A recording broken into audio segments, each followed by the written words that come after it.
Yeah, Throwback Thursday, by the way. Flames fans of all ages should recognize this guy. Jamie Macoun spent 9 years patrolling the Calgary Blue Line. He's been an entertaining Calgary staple ever since retiring. It is Throwback Thursday on BT. We're celebrating today with Jamie. Good to see you again, my friend. And you still skate. You were just in a couple of Alzheimer's Pro-Am tournaments, right? And it was embarrassing how poor, how poor I was.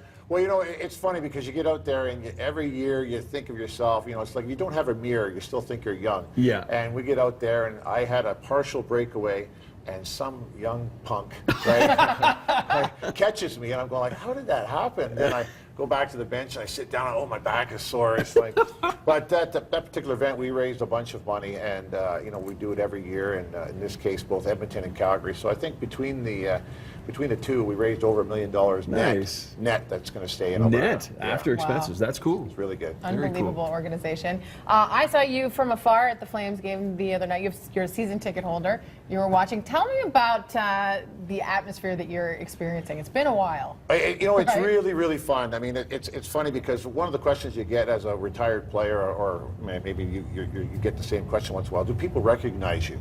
Well, during the regular season, maybe not so much. As soon as you get into the playoffs or close to the playoffs, everybody's thinking hockey. So when you're walking around, and someone like Lanny McDonald, I did happen to see him. He's got to have a little security, you know, a brigade with him because everybody wants to touch Lanny. Right? Yeah. Like, just Lanny, picture.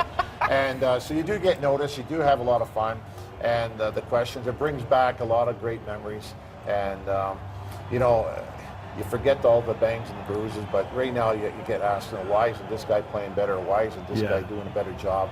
And the fact of the matter is, we don't know what's really going on there. Some guys have sore shoulders, some guys have, you know, broken fingers. You know, I remember Stevie Conroy years ago getting his foot frozen because he had broken a couple toes, and they're wondering why he's not playing better. But he never said anything. Right? Of course, you don't want anybody to know that it was his left foot that's broken. People would just be hacking. So it's fun to watch. I mean, when you're winning, it's always fun.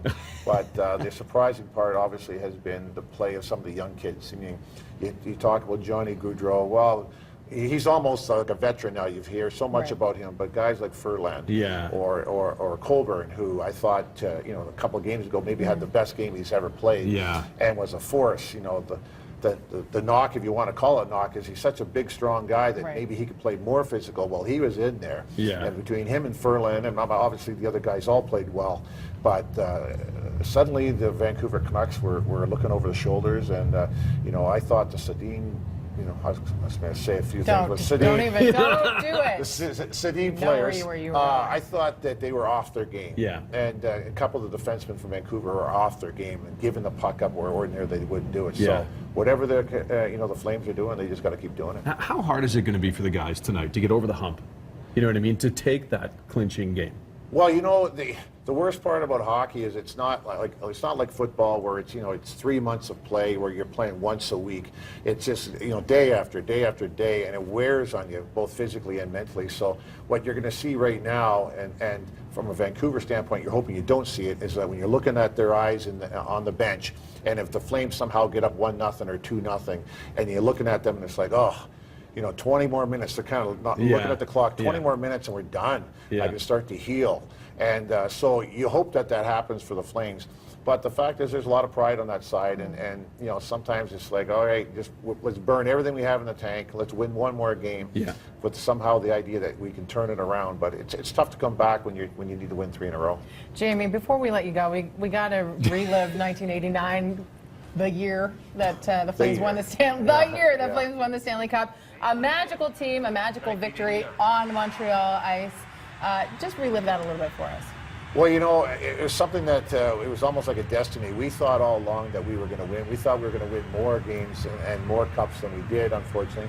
But for me, you know, my mother had passed away earlier in the year, and my dad had the opportunity to see, I can't remember how many it was now, 16 or 17 of the playoff games. Oh, wow. He got a special leave from work, and at that very final game when we won, he was in the dressing room in the old Forum with me and a couple of his buddies, and had the chance to hold the cup. And so for me, you know, yes, all that work and all that effort, you know, came to fruition, and we win the cup.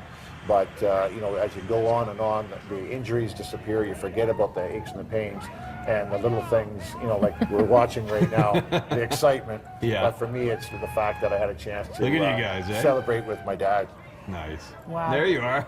And you had a beard back then. I got the playoff beard going right now. I There you figured, you know, luck somehow is going to pass over. Jamie, we know you'll be watching tonight. Game time, 8 o'clock. Rogers Game Center Live. Catch it on CBC or Sportsnet 960 The Fan. Lovely to see you, Thank you very much. as always. Invite me for the next series, Yes. or the third or fourth series. Yes, we'd love it. Let's keep it going.